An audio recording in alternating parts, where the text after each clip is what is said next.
In the last video, we discussed the formula for titration.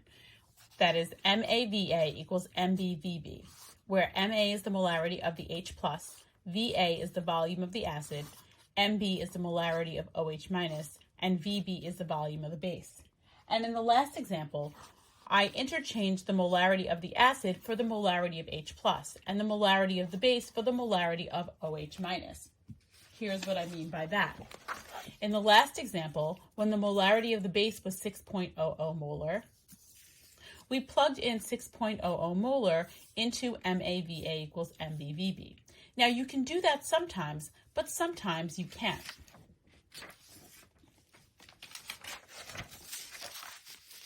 If you have something like HCl, and HCl ionizes, you will get 1H plus and Cl minus ionizing from HCl. And if you have a 1 molar solution of HCl, you will have 1 molar of H plus because the ratio of HCl to H plus is a 1-to-1 ratio. So the molarity of the HCl is the same as the molarity of the H plus. This is called a monoprotic acid. It's a monoprotic acid because this acid only has 1 proton. However, if you have a situation like H2SO4, when H2SO4 ionizes, it gives you 2 H pluses and the ion SO4 minus 2. So that if you had 1 molar H2SO4, you really would have 2 molar H plus. And that is because this is an example of a diprotic acid. This acid, H2SO4, when it ionizes, gives you 2 H pluses or 2 protons that ionize from the acid. Then you can also have a situation like phosphoric acid, H3PO4. When H3PO4 ionizes, you get 3 H plus and the phosphate ion, PO4 3-. So that if you had 1 molar H3PO4, you really have 3 molar H plus. And this is called a triprotic acid because this acid has 3 protons that will ionize from the acid. And so if we were to correct the the titration formula for the existence of a diprotic or a triprotic acid, we would take Ma times Va and multiply it by the number of H pluses that would ionize from your acid. In addition to a monoprotic, diprotic, and triprotic acid, you can also have a monohydroxy base or a dihydroxy base. So for instance, just move this up a little bit. I could have NaOH that will ionize to Na plus and OH minus. So for 1 molar NaOH, I will get 1 molar of OH minus. But if I have calcium hydroxide, which is CaOH2, I will get a calcium ion and 2 OH minus ions, which means that if I have 1 molar calcium hydroxide, I really have 2 molar OH minus. So that if I were to correct my titration formula, MAVA equals MBVB, for the existence of a dihydroxy base, I would take the MB and multiply it by VB, and then also multiply that by the number of hydroxide ions that would ionize from your base.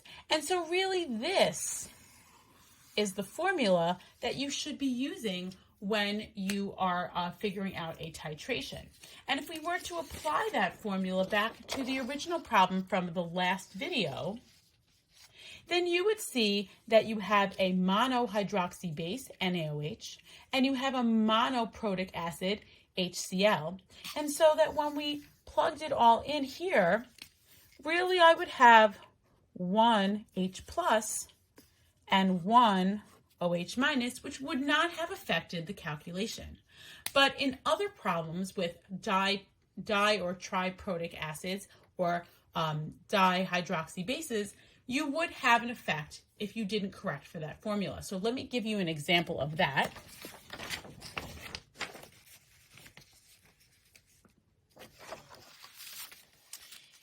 Here we have a question that says, what is the concentration of a 100 milliliter sample of NaOH if it was neutralized by 55.0 milliliters of 2.00 molar H2SO4?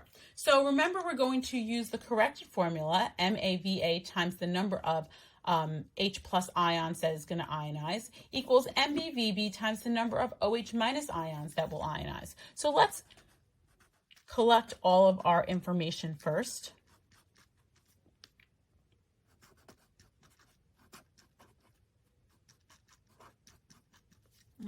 So the molarity of the acid, the first thing you need to do is figure out what's your acid and what's your base.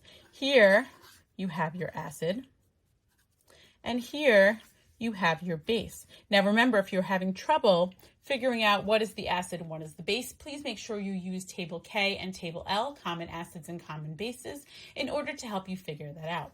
So here we're going to look at our H2SO4, that is our acid, and we're going to look for the molarity of the acid, which is 2.00 molar, and the volume of the acid, which is 55.0 milliliters, and the number of hydrogens that it's going to ionize. Now this is a diprotic acid, and so therefore I'm going to have two H pluses that ionize. Now let's look at the base.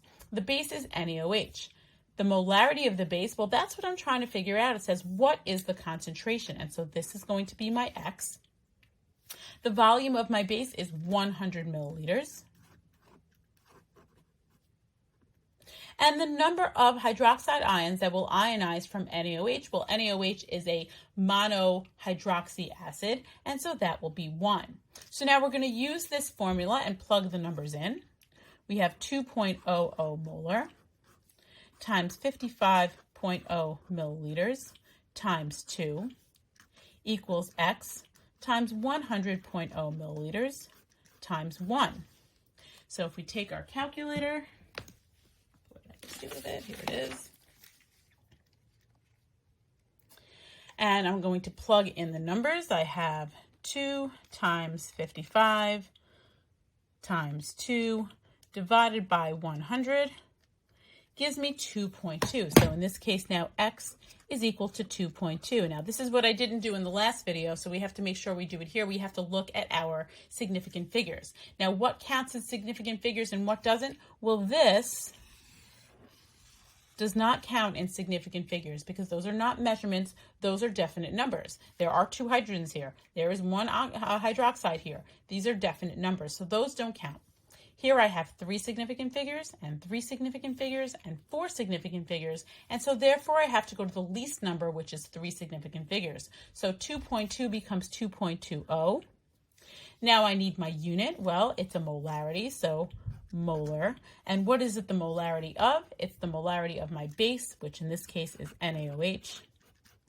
And so therefore my answer is 2.20 molar NaOH.